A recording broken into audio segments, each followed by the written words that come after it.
is that, this year we could be seeing a recession, but it could be mild. And even if there's a recession, as I showed a while ago, it could already be priced in by the market. Meaning, if official recession in the news, the market doesn't care anymore. Okay, so I think that recession could be priced in. It's probably going to be hopefully just a soft landing, and then we get the combination of inflation going down, right? And then the Fed maybe end of the rate hike, maybe even cut. So all those factors, I think, would be very good for global markets. Okay, it's just that, of course, if the Fed, once again cuts too aggressively, stimulates too aggressively, then maybe we get a repeat of inflation. But let's worry about that 2024. Okay, I think it's too early to worry about that, right?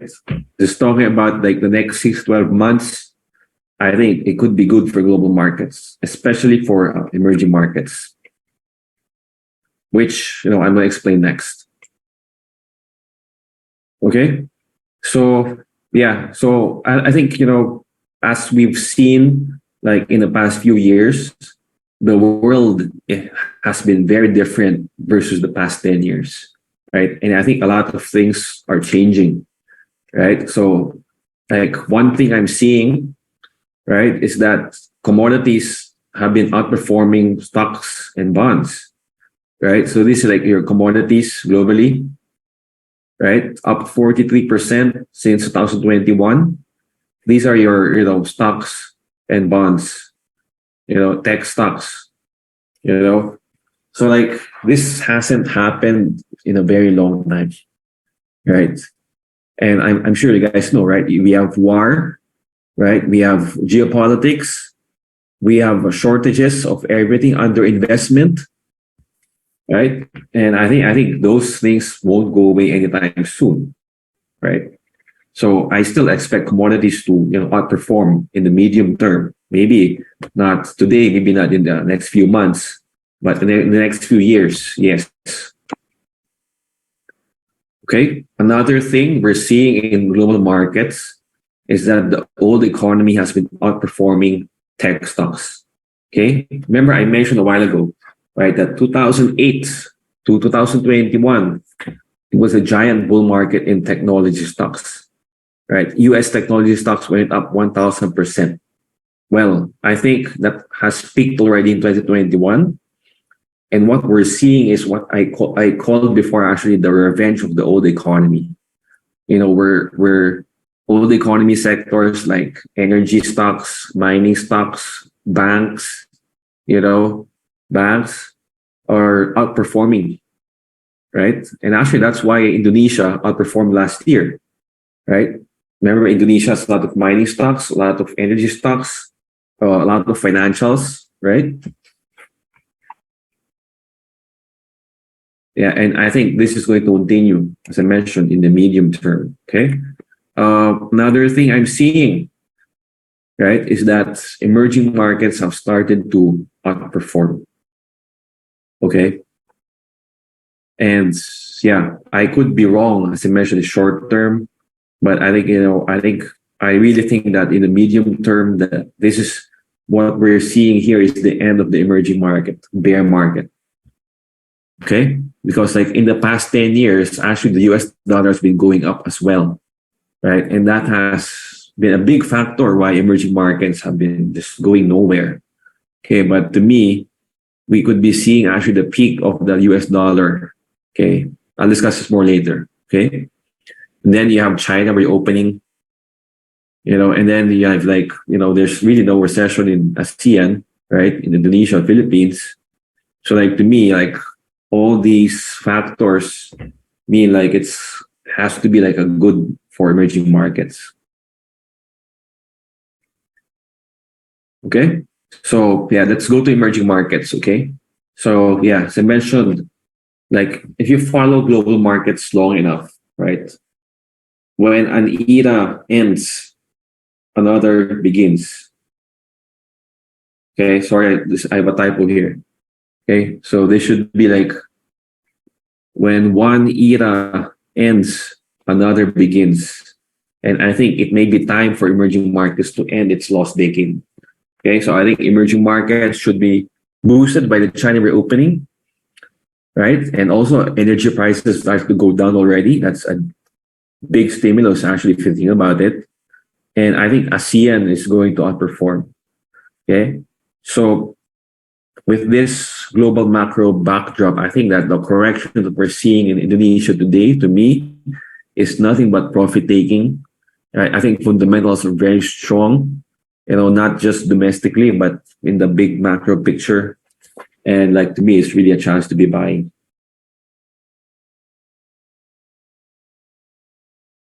Okay.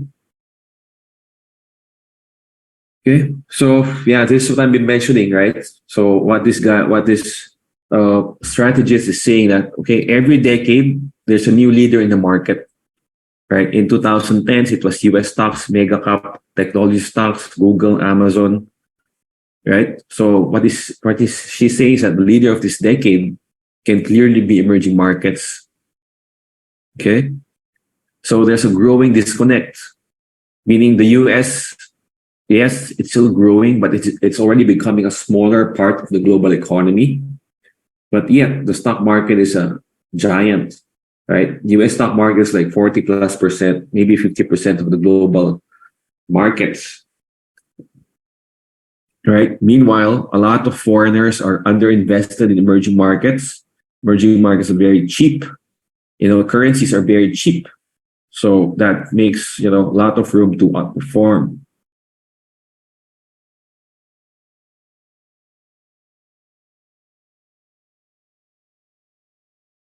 Okay. So yeah, this is what I showed a while ago, right?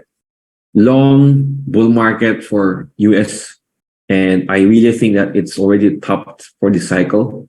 And it could just go sideways maybe for the next few years, maybe the next 5 to 10 years even.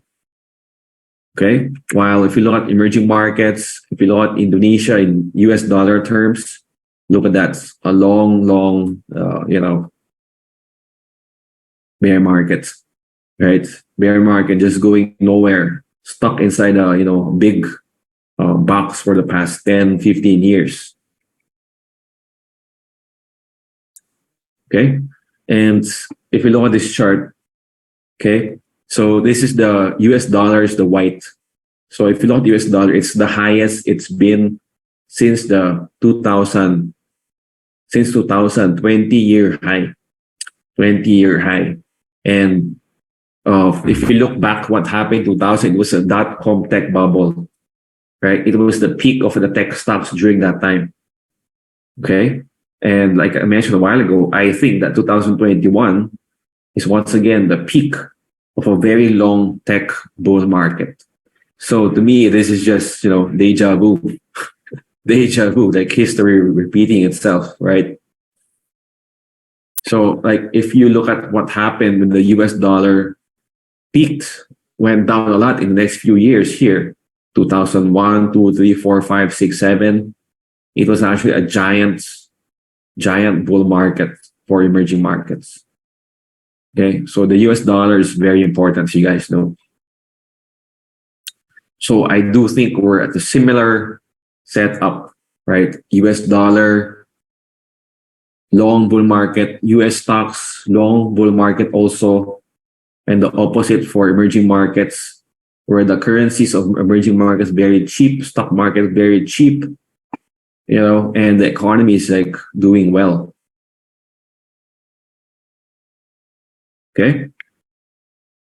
Okay. And if you compare emerging markets to the US, like depending on what metric you use, I mean, actually, whatever metric you use, emerging markets are very cheap, very cheap. Okay. And I think, one of the areas that we really outperform is, ASEAN. That's us, right? ASEAN is like defensive in this environment. Okay. So I'll just going to, run this over, okay, one, right? Because the reopening momentum is still there, right? The reopening momentum, okay? So remember that in the US, right? 2020, the Fed pumped massive amounts of stimulus into the economy, right? And that's why now, when you remove the stimulus, it's slowing down, right? In ASEAN, emerging markets, we never pump that much stimulus, right? So it's just the natural reopening, natural momentum of the economy, which is still there, right? And now you have China reopening, right? Just now, right? Okay. Second, you have intra-ASEAN trade. Okay. So this is trade like between, for example, Indonesia and the Philippines, or Philippines to Indonesia, right? ASEAN trade is like growing at 30%, even last year, right? Even with all the talk of a slowdown, ASEAN trade has been growing at 30%, and it's already 19% of total exports. Okay, so what this means is that in ASEAN, like there's no slowdown, right? And we can depend on each other. Okay, so another thing. So remember geopolitics, right? US and China are fighting. And so a lot of manufacturing is moving away from China and into ASEAN. So like, for example, if you look at the FDI, foreign direct investment of Indonesia last year was actually up 40%. 40%. Okay, four, yes, energy and food prices are having a pullback, but they should remain elevated. And that's actually good for major exporters like Indonesia, Malaysia, right? And five, actually, most ASEAN central banks have not been as aggressive as the Fed, right? The Fed raised rates a lot last year, right? From 0 to 4.5%. That's like 450 basis points. Okay, but actually, Bank Indonesia didn't raise rates that much, right? It's because of the strong exports, right? Because of the strong currency, because inflation wasn't really that big of a problem, right? Okay, and lastly, capital flows from China into neutral ASEAN. So again, this has got to do with, of course, geopolitics.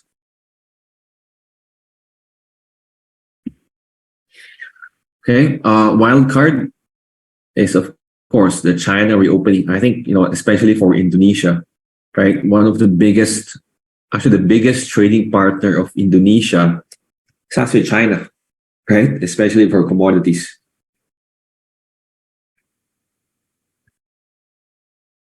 Okay, so like if you compare it, for example, okay, EU, US, right? They're going into a big slowdown, right? 0% GDP growth.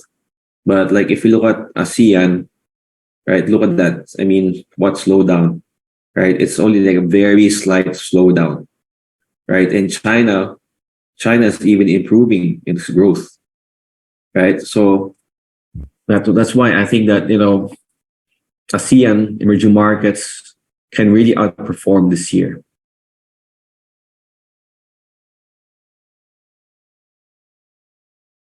Okay. Okay.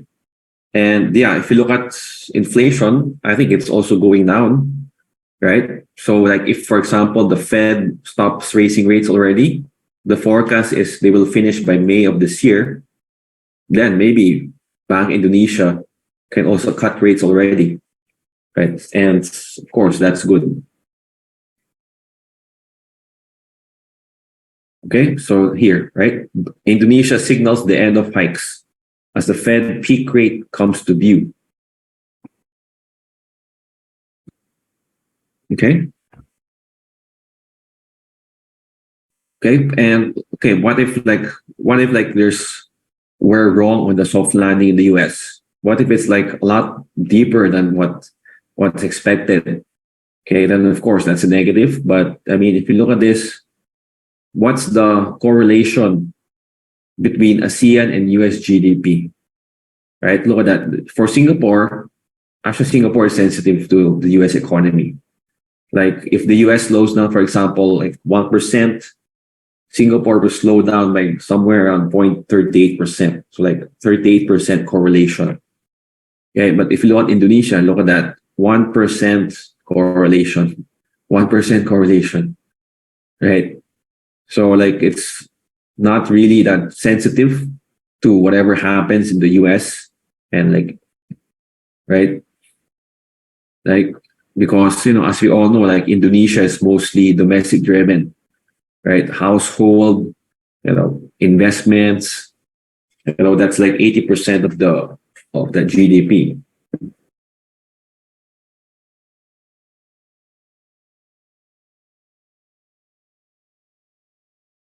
Okay, so I guess the big question here now is that, okay, we're seeing a very strong move in emerging markets the past few months, starting in October, November, starting actually November, December. But why is like nothing happening to Indonesia right now? Right. So this is Asia Pacific. Right. Indonesia is actually here up 4% year to date, but that's only because the rupiah strengthened.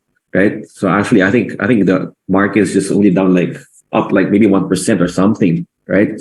So what's happening here? Okay. Uh, I think this has really nothing to do with the fundamentals. Okay, it's mostly because of technicals, right? Remember that last year, right? Emerging markets, everything almost really exploded lower. Indonesia last year was up, right? Energy stocks went up a lot. The bank stocks were actually up big also, right? So Indonesia was very defensive last year. Okay. And then when you had that, catalyst coming out of China, dollar weakening, right? So I think what happened was that you had the profit taking of Indonesia and went to bargain hunting in China and other more beaten down emerging markets. Okay. So I think what proves this is that actually in 2021, 2022, foreign inflows were positive, right? But it was negative for the entire emerging markets. Okay. So like to me, like this is what happened was like really just foreigners bargain hunting more beaten down emerging markets. Okay. And that's why I believe that it's really a chance to be buying. Okay. So like this is the proof, right? So if you look at the 2021, 2022, for the majority of emerging markets, it was mostly net outflows. It was just Indonesia that had gigantic net inflows in 2021, 2022, right? And that's why, like, if you look at here, December, the foreigners started to profit take, right? Profit take and bargain hunting in China, most especially, right? Okay. So if you look at like this year, what stocks went down the most in the big caps, right? It's your BB, it's the big banks, right? Bank Rakyat, BMRI, BBCA is the energy stocks. So if you look at it here, what stocks received the most foreign inflows last year? So it's these like same stocks, right? BBCA, BMRI, BBNI, BBRI. So the stocks that went up the most last year, had the most foreign inflows last year, they're the ones like this year having the biggest profit taking. So like this is just proof, guys, that it's not really related to fundamentals, guys. It's just really just a lot of profit taking, bargain hunting. But to me, the fundamentals are still there. So to me, this is a chance to buy. Okay. So yeah, don't write off Indonesia just yet. Okay. So it's just really just a rotation of funds, right, on the abrupt COVID policy pivot in China. Okay. And I think, a lot of good things have been happening in Indonesia, care of President Joko Widodo. Like, for example, here, minerals downstreaming, right? Developing of a EV battery supply chain, right? Actually, the sector is forecast to grow by 6 times by 2030, right? So these things, like Indonesia also benefiting from geopolitics, from the China-US war, trade wars, whatever. Okay, it's actually benefiting Indonesia.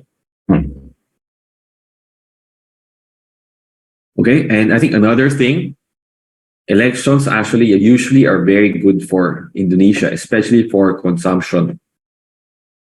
Okay.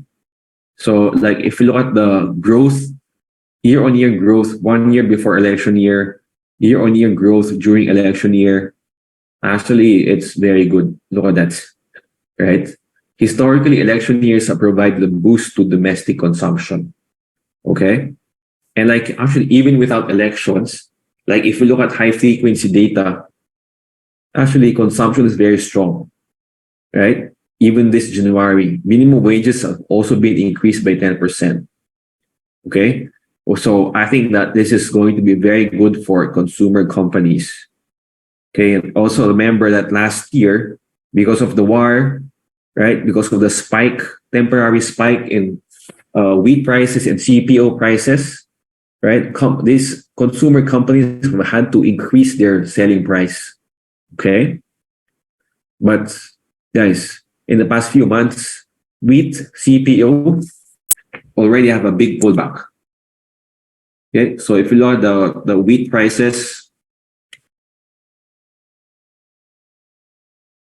see, huge, big pullback already from the last year. Okay. If you look at the CPO, big pullback also from last year. Okay. So that means that the margins of, consumer companies are going to go up, right? So it's not just resilient, strong consumption growth. It's also improving margins. Okay. So actually that's why I still like the Indofood. I still like Mayora. I still like Mapi. Okay. Okay. And yeah, this is, if you look at Indonesia, okay, it's actually quite cheap already.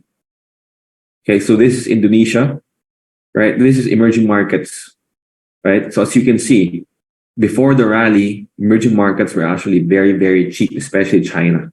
Okay. But after the rally, actually it's almost equal already. Okay. So actually Hong Kong has had a crazy rally. So this Hang Seng index is like up. Look at that. Okay. 50% in the past few months from the bottom. Wow. Crazy, right? So now actually the discounts, the valuation are almost equal already.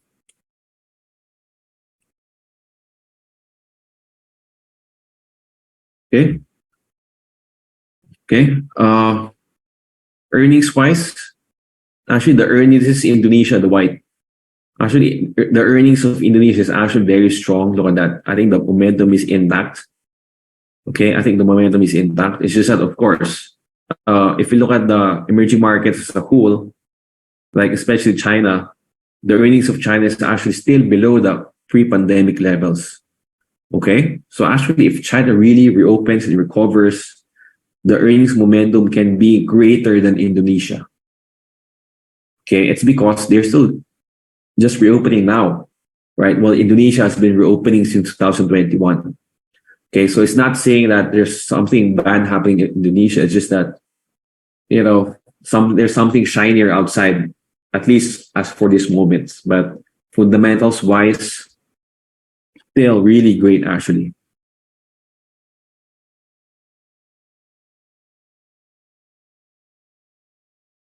Okay. So yeah, so actually I do agree with this article here that we should expect new highs for 2023. And yeah, I also agree that the fair value could be somewhere near actually 8,000 to 8,400. So that's like 15-20% upside. So yeah, I think, no brainer to really start buying today's environment, if you ask me. Okay. So we should, I think, prioritize banks, consumer stocks, retailers, right? So banks, because the economy is still strong, guys. Loan growth in banks is actually like up double digits, 10 to 15%.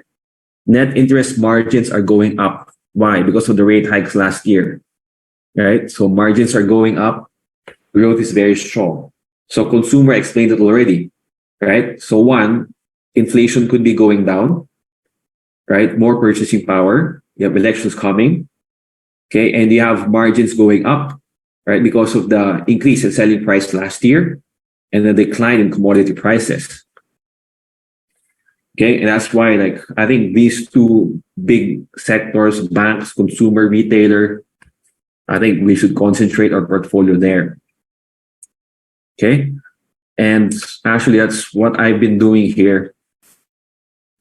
Okay, I'll show you guys later. Okay, wait, sorry. Let's skip here first. Okay, so that's what I did here in our high quality priority picks. They are mostly still the banks, and what I added here is like mostly in the consumer staples, consumer discretionary, retail, right? And I think TLKM is also actually, to me, is very cheap. Okay, so you guys have to remember that last year, right? TLKM went down because of Goto, right? TLKM has an investment in Goto, and as we all know, Goto went down huge amount last year. And so TLKM had an unrealized loss on Goto of around 500 million US dollars. Okay, so of course, like the market didn't like that. Okay, but to me, like, I think Goto is bottoming out already, and the business of TLKM is actually doing great, right? And yeah, I think it's quite cheap already. Okay, so anyway, going back, okay, as I mentioned a while ago, I think the most likely what will happen in the US is like a soft landing recession, and it's already priced in. Everybody knows it already. So it's not really a surprise anymore. Okay. Inflation is about to go down also, right? So that means that we could be in the end of the rate hike cycle, right? Maybe even some rate cuts. So that means that it should be a better environment globally. Okay. And as I mentioned, the fundamentals of emerging markets are very good, especially with the US dollar weakening, right? And as I mentioned, with the pullback in the Indonesian stocks, they're actually quite cheap already. The fundamentals are still there. And I think it could be a good time to be accumulating. And so I do think it's a time to be using that 30% cash, right? Remember, guys, that a few months ago, right, because of the huge volatility in global markets, I advise you guys to keep cash reserve of around 30%. But yeah, I think it's time to use that. I really believe it's time to use that already. Okay. Okay. So I think if we look at the market here in the past few years, I think you're going to see a pattern, right? Of big increase here, sideways consolidation, digest the gains, big gain, digest the gains for the past year. And I do believe that we could be seeing the next leg of the bull market. And so, like, if you look at it, it's time to be buying, right? Using the weakness, any pullbacks, to be accumulating in this environment.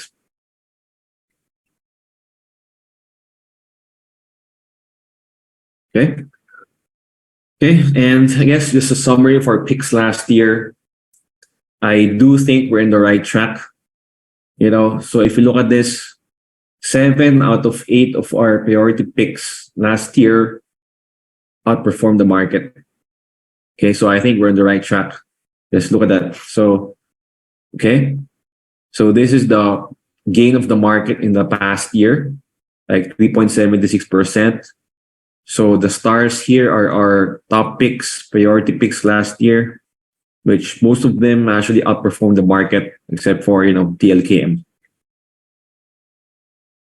Okay, TLKM, I think it's just dragged down because of Goto. But to me, it's very overblown. Okay, like even if Goto goes to zero, right, it would be like less than 5% of TLKM's market cap. Okay, it was not a good year for small caps and young companies. So as you guys see what happened to Goto, right, down 80%, right, and other tech companies, other young companies also went down a lot last year. Okay, so like this is Goto, down 80%. Okay, this is Shopee, Look at that, down 85%, right? This is Grab, down a lot also last year, right? So this is EMTK, another Indonesian, going to tech companies. Okay, this is Buka. Okay, down like, wow, right? So enough said, right? So, anytime you have interest rates going up very fast, it's not good for young companies, right? Why? Right? Because young companies don't have a stable business yet. They don't have cash flows, right? And they need a lot of capital, right? So that's why they're a big victim of interest rates rising very fast. Okay. And I think actually that's a big reason why ASA also went down a lot last year. So yeah, ASA is also a young company, need a lot of capital, right? And also a small cap. So usually when the market sentiment is not so good, small caps really get punished a lot. Okay. Wood and Aces, I think it's a different story. We're gonna make a decision on these stocks soon, right? So we could, of course, in investment, guys, you don't get. It's impossible to be correct on everything that you buy, right? Our goal here is to make more money than we lose, and of course, from time to time, we're gonna have some losers, right? So I think the important part in investing is that you recognize, okay, when we have to cut our losses and move on, right? And use whatever capital remains to invest in a good stock or reinvest, in a stock that we know is, doing well.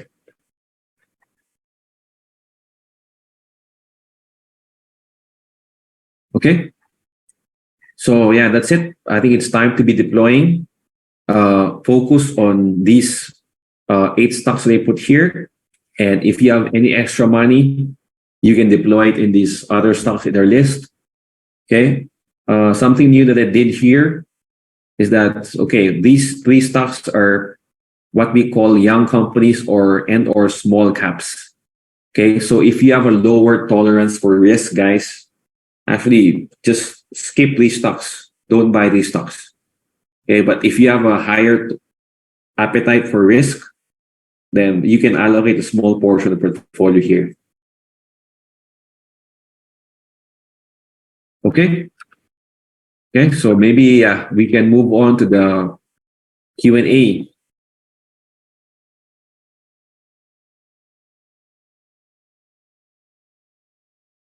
Okay. Okay. Okay. Somebody's asking about P1. Okay. I forgot to mention. Yes, I removed the P1. Okay. It's not because it's a bad company. It's just that I want to be focusing on these sectors, as I mentioned a while ago, the banks, the consumer. Okay. I think that,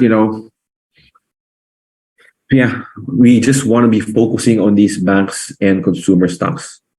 Okay. I'm not too keen on the property stocks, because yes, interest rates might start going down already, but I do think that they will still remain high versus the long-term average. And also, if you look at all the building materials, the cost of building materials has really just gone up a lot, right? So yeah, so that's why I'm not too keen on the property companies. And yeah, as I mentioned, second, there's just a lot of stock sectors that are better, in my opinion.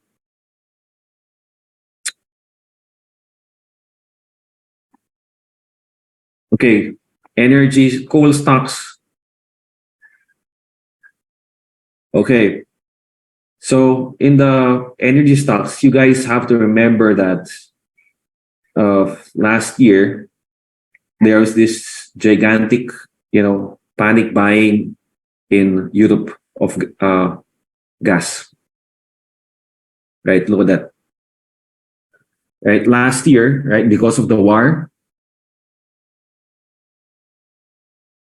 there's a giant increase in the price of natural gas.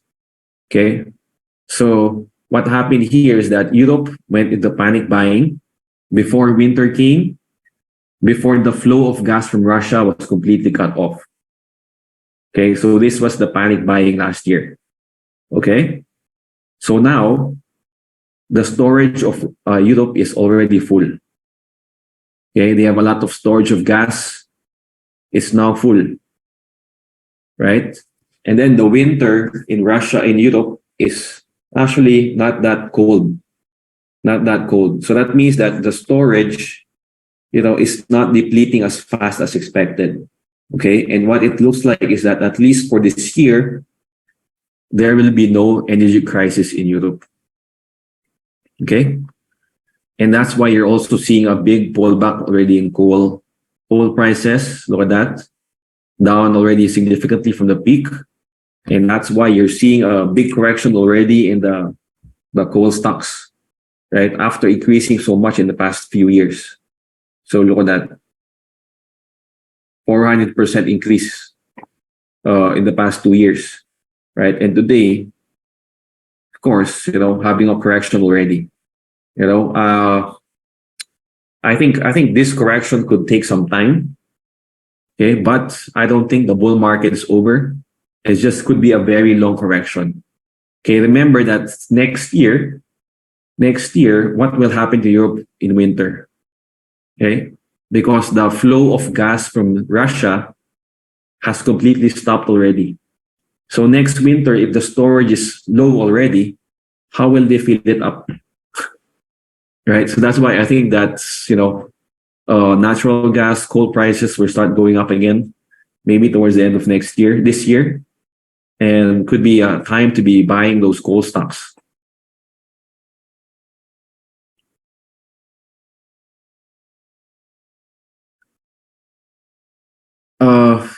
Big banks. So yeah, I like the big banks actually. Like if you look at their maybe Ferdy can update more on this, but if you look at the earnings of all the big banks, they're actually very strong. Very strong. Loan growth is like 10 to 15%. The NPLs are going down. Net interest income is going up. That means that the margins are going up as well. That's why I think they should still be the top sector for this year.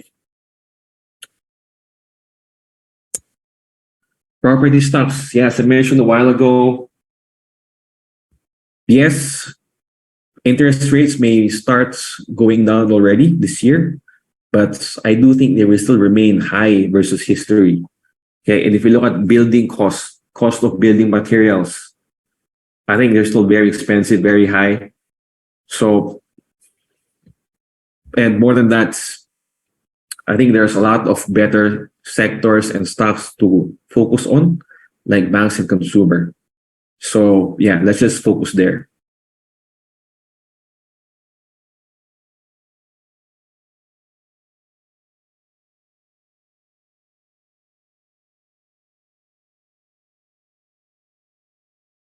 Halim, okay, how about cars? So actually, I showed a while ago that during election years, actually it's very good for consumer. Okay, look at this.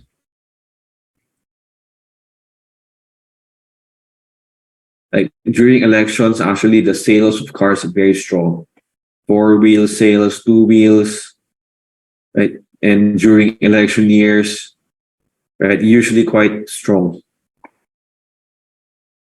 Okay, so yeah, I do think that consumer is still going to be okay.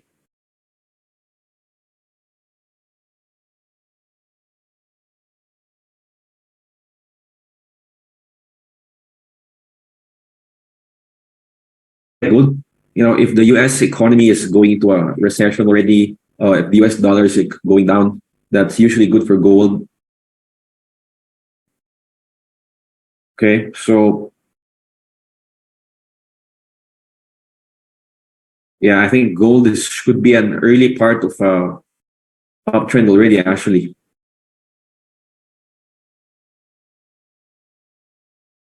yep, that's usually good for gold. Recession, dollar going down, and also remember what happened in 2022 last year.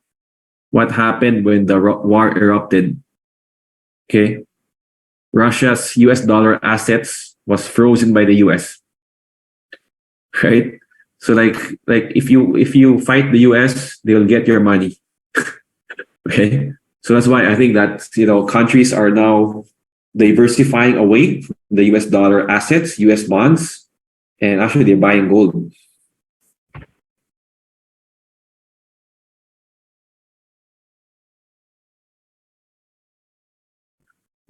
Saman. So actually, if you want to be investing actually when they're cheap, right? And they're cheap when they are going down, right? So maybe you're talking about like trading here, right? So it's only in trading where you want to be in stocks that are pointing up. Okay, so in investing, it's all about if it's cheap or expensive. It's not really depending on the trend, right? But actually, if you wanna, actually they're going up,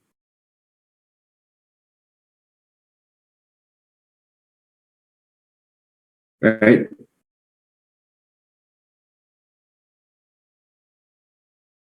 And you want this 200 days pointing up, the red line. Okay, so like this is clearly like pointing up, right? For at least for Indofood. Okay, MAPI also going up. See, so 200-day EMA red line is going up. Okay, but yes, there could be a pullback today, but the big trend is still going up.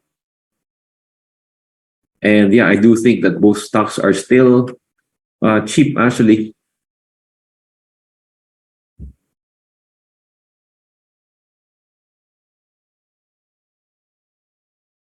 Uh, okay, so from Herlin,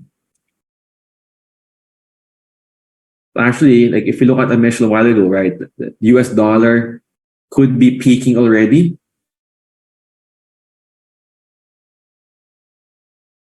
could be what we have across death here goes below the 200-day EMA. So that means that we could be looking at a major trend reversal, right? It means that this could be the peak of the US dollar already. Okay. And yeah, I think the rupiah is the same, starting to strengthen already, starting to strengthen already. Okay. So yeah, rupiah, of course, there are a lot of factors here, right? But if the US dollar stays weak, then rupiah should stay strong, right? Another factor, of course, is the metals, oil, gas prices, coal prices. If they stay high, that's good for the Indonesian currency.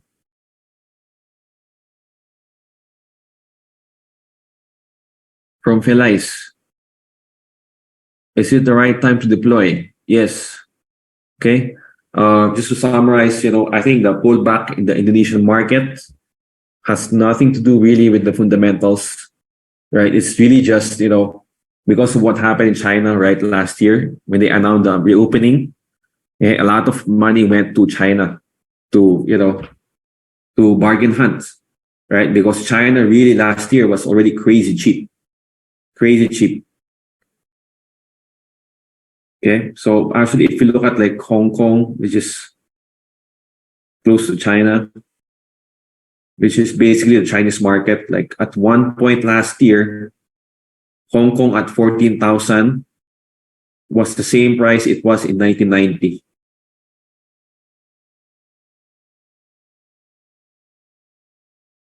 Same price it was 1997, right? So last year, Hong Kong, right? And the prices were really, really cheap. So what happened when China announced reopening and bounced like 50 in India, which caused the pullback. And to me, nothing's really wrong with the fundamentals. So time to buy.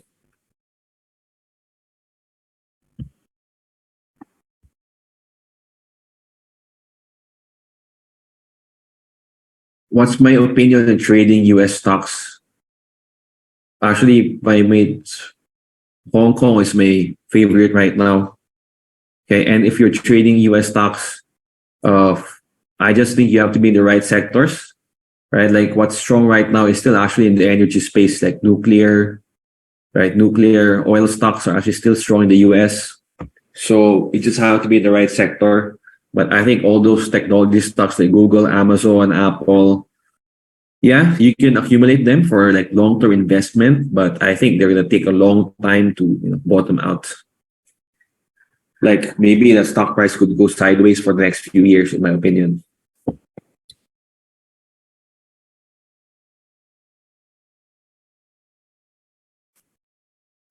ACES, yeah, if it's included LQ45, then maybe it has short-term boost. But of course, for investment wise, you want to be studying the fundamentals. And yes, we're just waiting for the full year 2022 results, and we're going to decide if we have to cut ACES from our list and maybe replace it with another stock.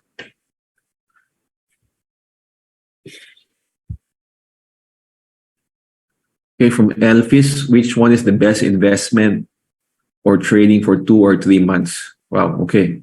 So this is hard. Okay, so from investments, I don't know anybody's guess. Okay, but maybe I think it's more of a trading question because it's like 3 months. Okay, so like if it's trading, of course you want to be focusing on stocks that are going up. Okay, so what's like going up right now? I think you have mining in Indonesia is going up, right? So this is like one stock that we're looking at. Merdeka, copper, gold, right? So this one is going up. Okay. Another thing that we're doing is like what we call like capitulation trading. Capitulation is like panic selling already. Panic selling, right? Like you're seeing the huge volume here already. So that means that it could be the selling could be over already, and you're looking for the bounce. Okay, looking for the bounce, and you're gonna sell it somewhere here. So that's what we call capitulation trading. Actually, I think ASA looks to be bottoming out already to me. Okay, but anyway, like if you're looking for a very short time horizon, it's not really about fundamentals. It's more like technicals. Is it like going up or is it ready to bounce? Things like that.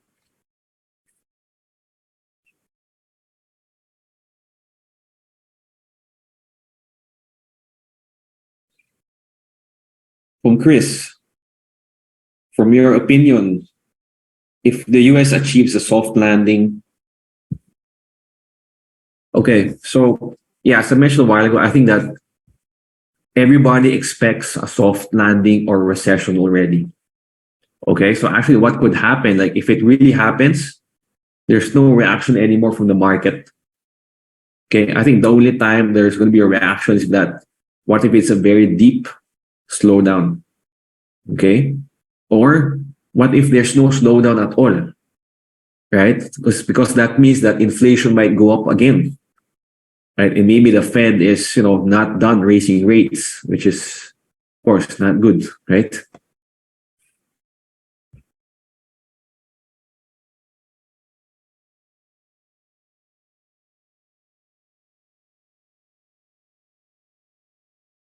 Okay. Okay, how about ASA? No, I think ASA is still a good investment. It's just that, as I mentioned last year, the market was really brutal for young companies, small caps. So, ASA was really affected a lot. But actually, if you compare ASA with Goto, ASA is actually making money already, right? ASA is actually about to turn cash flow positive already. And they're still growing like 20-30% per year. Okay, so to me, the investment thesis is still intact.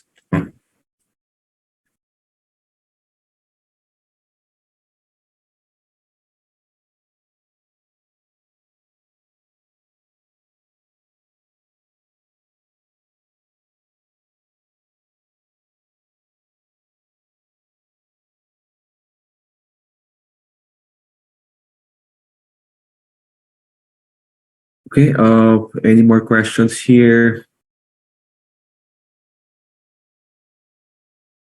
Okay, from Rano. Banking up the rate is good or bad for banking stocks? So I'm not sure I understand, but actually high rates are good for banking stocks, right? What's the product of the banks? Loans. What's the price of the loan? That's the interest rate, right? So if you have a high interest rate environment, that's actually good for banking stocks, right? Unless, of course, the interest rate is so high that nobody wants to borrow money already, right?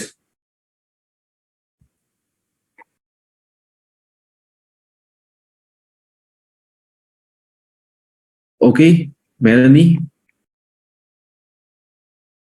I think we're okay. Yeah. Yeah, and I think Ferdy will update you guys more on what's happening on the company updates. But of course, we just want to focus today on the big picture and on like what sectors to follow, right, guys? So that we don't take too much time.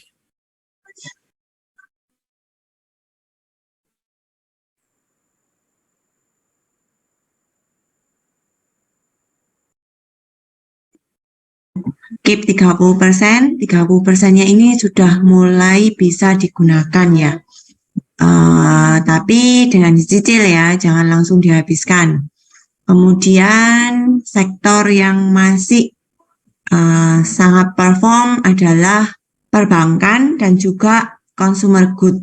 Jadi kita bisa invest di kedua sektor tersebut. Okay, thank you Jason for tonight and bye-bye. Okay, good night, guys.